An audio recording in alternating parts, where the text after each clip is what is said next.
Congratulations on your purchase on the new ZHIYUN Smooth 4.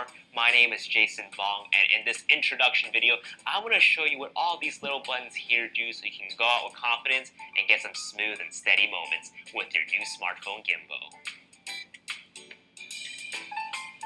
Now, to start using the gimbal right out of the gate, place your smartphone in between the clamp and ensure that it's balanced. If it's leaning too much in one direction, just simply unlock the dial here and make micro adjustments until it's leveled. Once you're done, just lock it back in place. Power on the gimbal by holding down this button right here and start your camera app. Here, I'm using the ZHIYUN Play camera app, which is free on the iOS and Google Play Store.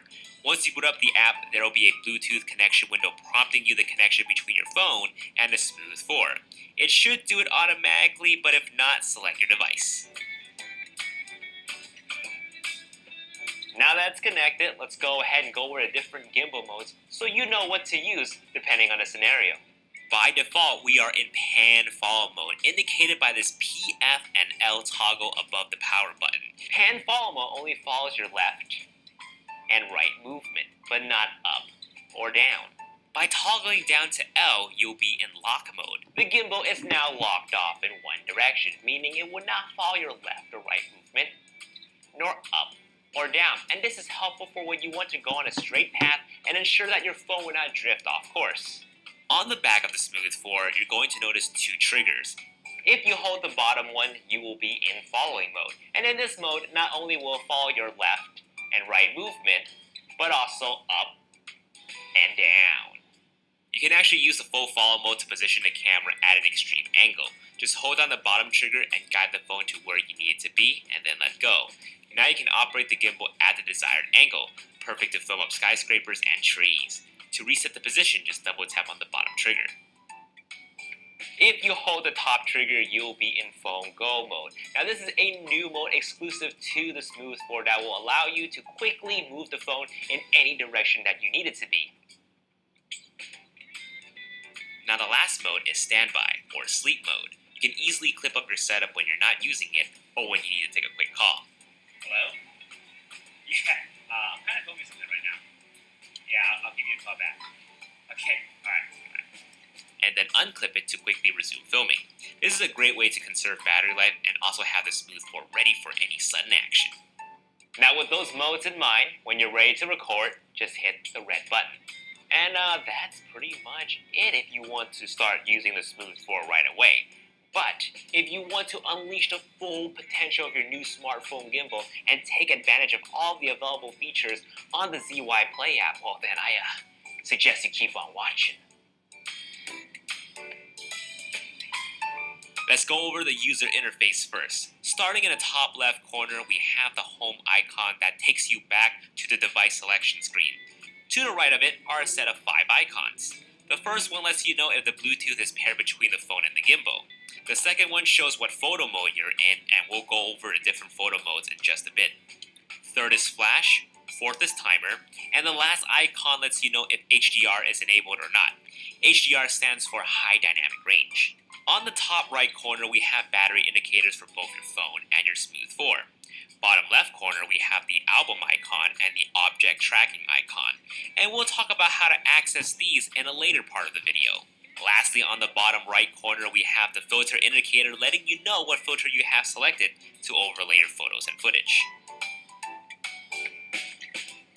Alright, let's go ahead and move on to the little buttons now. To navigate through the different menus, we'll be using the wheel to go left or right and the middle button to confirm our actions. Get it? Got it? Good, because we're going to start on the bottom with the basics. The red button here, of course, triggers movie recording.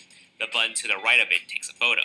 The bottom button of the wheel allows you to access the album to all of your recorded contents. Now, it's important to note that you need to highlight and select the clips you want to save to your phone's camera roll if you want to offload your photos and videos to your Mac or PC. If you decide to delete a clip, just hit the trash can button up here. Moving on, the crosshair button that is to the left of the record button, that is the zoom and focus toggle, and the wheel on the side controls those settings. If you're in zoom mode, the wheel will control the zoom. If you press the crosshair toggle once, it will be in focus mode. Now the wheel will control the focus. As we make our way up to the rest of the buttons, the left wheel button here switches between front-facing camera and back-facing camera. Right wheel locks and unlocks the exposure compensation control. By default, the camera app will shoot in auto settings, meaning it will determine the best settings to properly expose the shot for you automatically. However, exposure compensation gives you a little control. In case you need a little light in your scene, hold down the center button to activate the flashlight on your phone. Hold it down again and turn it off. Top button brings up the video resolution option. The maximum resolution and frame rate will depend on the phone that you have. Rotate the wheel to select your choice. Once you decide it, tap on the center button and hit the menu button to exit.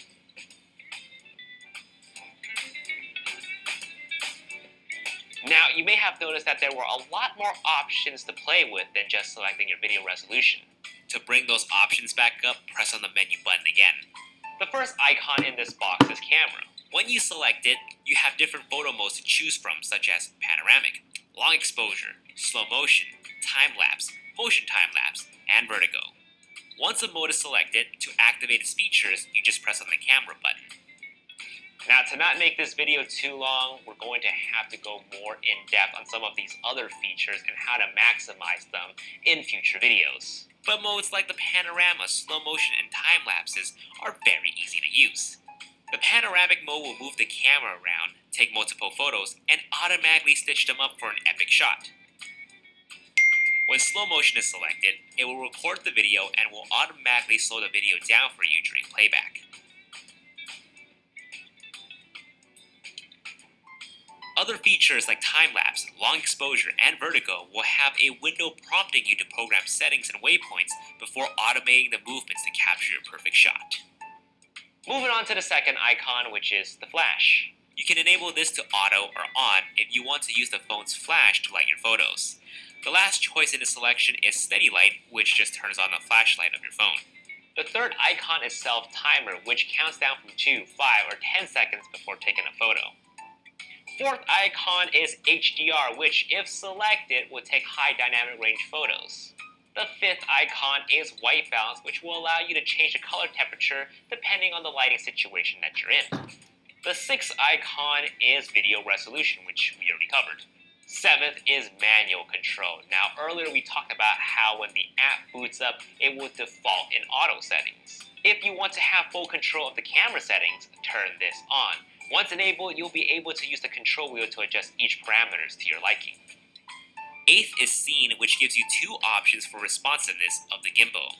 Walking is selected by default, giving you normal responsiveness, or you can select motion if you'll be needing the gimbal to react quicker to your movements. Ninth icon is filter, which again allows you to select a filter look that overlays your footage and image. The 10th and last icon, settings, which gives you a small array of additional options to fine-tune your gimbal settings. In the camera tab, you'll find the following settings. Beauty cam, which add a bit of skin smoothing to your face if selected. Zoom sensitivity controls how sensitive the settings can change when you rotate the wheel.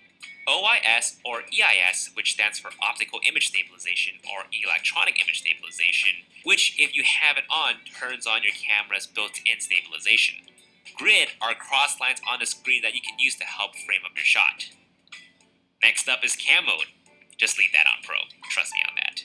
In the next tab, which is the General tab, you can check which software version of the Smooth 4 you have. Now, the very last thing to talk about is object tracking, which can be found on the bottom left corner. To enable this, just tap on the icon and draw a box over your subject, so as they move, the Smooth 4 will automatically follow them.